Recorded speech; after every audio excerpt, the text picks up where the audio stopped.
দেশের ২৫টি জেলার প্রায় ২০,০০০ কৃষক ৬,৫০০ হেক্টর জমিতে সরাসরি বিভিন্ন জাতের ফুল চাষ করে বছরে প্রায় ১০০ কোটি টাকার ফুল বাজারজাত করে আসছে।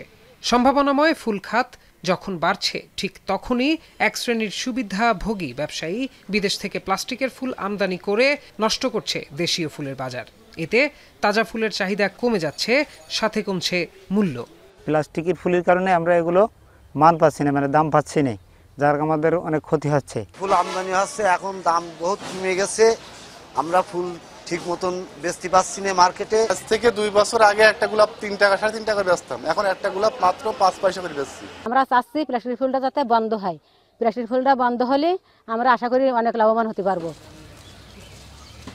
ফুলের রাজধানী খ্যাত যশোরের গদখালির পানিসারা গ্রামের গোলাপ, গাঁদা, জারবেরা আর চন্দ্রমল্লিকা বাগানের ফুলের পরিচর্যায় ব্যস্ত সময় পার করছেন চাষিরা। কেউ পরিষ্কার করছেন আগাছা, কেউ সংগ্রহ করছেন ফুল।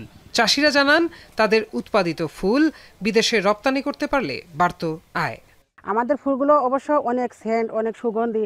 ওই প্লাস্টিকের ফুলে কিন্তু কোনো সুগন্ধি নাই, তবুও কিন্তু জনগণ ওই ফুলে প্রতি চাহিদা বেশি হয়। এই ফুলটা যদি আমরা বিদেশে রপ্তানি করতে পারতাম তাহলে আমাদের চাষিদেরও ভালো হতো, আমাদেরও ভালো হতো। বিক্রেতারা জানান, কৃত্রিম ফুলে ছেয়ে গেছে বাজার। তাজা ফুলের মতো দেখতে রজনীগন্ধা, জারবেরা, গ্লাডিওলাস সহ এসব ফুল যশোর, ঢাকা ও চট্টগ্রামের বড় বড় ইভেন্টগুলোতে ব্যবহার করা হচ্ছে। এতে কমেছে আসল ফুলের বেচা বিক্রি। এখন আপনার একটা অনুষ্ঠান হইলে আগে থেকেই ওই প্লাস্টিক ফুলটা ব্যবহার চলতেছে। বিয়ে বাড়িতে যারা কাজ করে তারা এই আর্টিফিশিয়াল ফুল দিয়ে সাজাচ্ছে। এই আর্টিফিশিয়াল ফুলের কারণে আমাদের এই যে কাঁচা ফুল, এই দাম অনেকটা কমে যাচ্ছে। যদি এইভাবে প্লাস্টিক ফুল আসে তা আমাদের চাষবাস বন্ধ করে দিতে হবে, তাছাড়া উপায় নেই। দেশে দিন দিন বাড়ছে ফুলের আবাদ, তবে সেভাবে গড়ে ওঠেনি ফুলের বিপণন ব্যবস্থা। তাই খাতটির সম্প্রসারণে নীতিমালা চায় বাংলাদেশ ফ্লাওয়ার সোসাইটি। আর পরিবেশের জন্য ক্ষতিকর প্লাস্টিকের ফুল আমদানি ও ব্যবহার বন্ধের দাবি পরিবেশবিদদের। এই ফুল উৎপাদন, বাজারজাতকরণ বিভিন্ন পর্যায়ে আমরা দীর্ঘদিন দাবি করে আসছি যে একটি ফুলের উপর একটি নীতিমালা প্রণয়ন করা, কিন্তু আজ পর্যন্ত সেই নীতিমালা প্রণয়ন হয়নি। নানা অনুষ্ঠানে এই প্লাস্টিকের ফুল ব্যবহার করছি, এটা যখন নষ্ট হবে আমি এই প্লাস্টিকটা ফেলে দিব। তো ফেলে দেওয়ার কারণে আজকে মাটি তার উপজীবতা হারাবে। প্লাস্টিকের জন্য আমার যে পানি, সে পানি আমার নদী, খাল, বিলের পানি দূষণ ঘটে যাবে। পানিতে যে মাছ থাকে, যেগুলো জীববৈচিত্র্য যেখানে যত আছে, তারা কিন্তু ধ্বংস হয়ে যাবে। সংশ্লিষ্টরা বলছেন, ফুলের জাতে ভিন্নতা আনলে ঘুরে দাঁড়াবে এ খাত। নজর দিতে হবে এর প্রক্রিয়াজাতকরণে।